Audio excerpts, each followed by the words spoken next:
Goeiedag liewe vriende, dit is my voorreg om met jou te kan gesels oor die besonderse tydperk wat ons kerklike jaar ingaan. Hierdie Woensdag, die 18de Februarie is Aswoensdag. Nou gebruiklik is Aswoensdag die begin van die lydenstyd. Nou lydenstyd in die kerklike jaar is 'n baie belangrike tydperk. Ons heg altyd soveel waarde aan Kerstyd met al die musiek en geskenke uitdeel ensovoorts. Terwyl hierdie tyd so 'n kosbare tyd is vir ons, vir die kerklike jaar, want dis die sentrale deel van die evangelie. Aswoensdag is die begin van die lydenstyd en ons het dan Lydenssondag wat volg, en dan het ons natuurlik altyd waar eindig dit eindig by Goeie Vrydag, né? En Goeie Vrydag wat aandui dat Jesus Christus gekruisig is op daardie dag, en dan daarna het ons Opstandingssondag wat vir ons sê dat Jesus nie net gesterf het nie, maar hy het opgestaan. So wanneer ons lydenstyd vier, dan kan ons maak soos wat Exodus vir ons sê, daar in Exodus 12 vers 14, wanneer God eintlik vir Moses en Aaron sê jy vir die gemeente van Israel, sê jy vir Israel, sê jy vir die volk, wanneer die Pasga ingestel word, dat hulle dit jaarliks feestelik moet vier, dat dit 'n fees is. So lydenstyd, ja, al is dit 'n tekens van Jesus Christus wat swaar gekry het aan die kruis en gelei het, hy het gelei ter wille van my en jou. En dit is alles omdat hy ons ongelooflik lief het, né? En ons wil red uit ons verlore toestand uit. Dis hoekom hy dit gedoen het. En daarmee saam, soos wat Paulus skryf daar in Efesiërs 2 vers 8 tot 10, daarmee saam is dit 'n stuk genade dat hy ons gered het. En eintlik as jy in die lydenstyd inbeweeg, dan wil ek vir iets vra vir hierdie jaar. Dis die gebruik by baie dat lydenstyd dat jy ietsie sal opgee.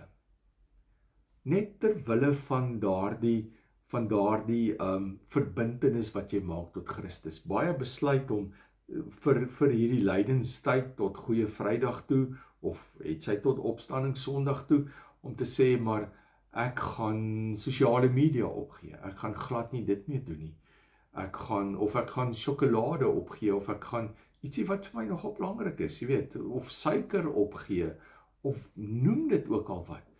Hierdie 40 dae, dis 'n tyd wat ek gaan gebruik om myself, die feit dat ek ietsie opgee, om myself daardeur op 'n ander manier aan Christus te verbind, deur daardeur te sê, Christus, hierdie is my belangrik, jy weet, ek hou van suiker in die koffie, ek hou van soetgoed, maar vir hierdie volgende tydperk, terwille van u, gaan ek dit opgee, om my te identifiseer met dit wat u deurgegaan het.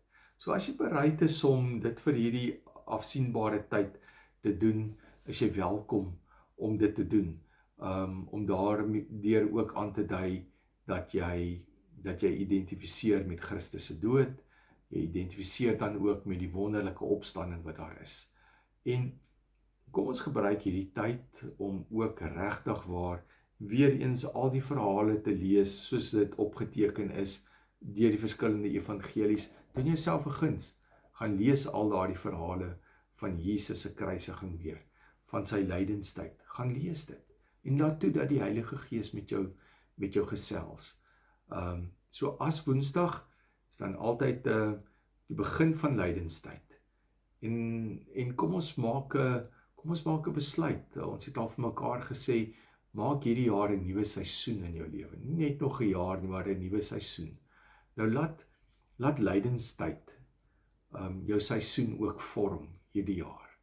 Maak erns met lydenstyd en kyk wat 'n verskil dit in jou lewe gaan maak, want Christus het erns gemaak met jou. Hy het alles gegee ter wille van jou. Kom ons verbind onsself in hierdie lydenstyd en ons sê Christus is alles. Ons sê dit nie net nie, ons moet dit nie net bely nie, maar kom ons gaan leef dit. Doen erns daarmee. Maak tyd iewers deur jou dag om stil te word en toe te laat en vra die Heilige Gees om met jou te praat oor lydenstyd, om vir jou te sê waaroor dit gaan, om te sê hier of daar moet dit verander in jou lewe. Want as daar nie 'n lydenstyd was nie, as daar nie 'n kruisiging was nie, was jy nie vandag 'n vry mens gewees nie. Was jy nog steeds onder die slawejuk van Satan gewees. Maar Christus, wat die oorwinnaar is, het jou kom uithaal daar. So lydenstyd, baie besonderse tyd, en ek bid regtig dat hierdie tyd vir jou kosbaar sal wees, en dat jy dit saam met ons in die gemeente, ons is besig met die 7 kruiswoorde van Jesus, dat jy saam met ons daardie paadjie gaan stap, gaan kyk gerus op die webblad, die elektroniese boekie kan jy daar aflaai, of as jy op 'n Sondag hier is, kan jy die harde kopie hier by die kerk kry. Vat dit, werk dit deur hierdie volgende lydensweke, en laat toe dat die Here jou vorm.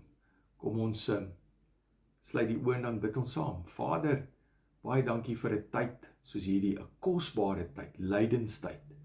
Maar kom praat met ons in hierdie lydenstyd, dat dit nie maar net nog 'n tyd sal wees wat verbygaan en waar ons besig is met allerhande ander wêreldse goed nie.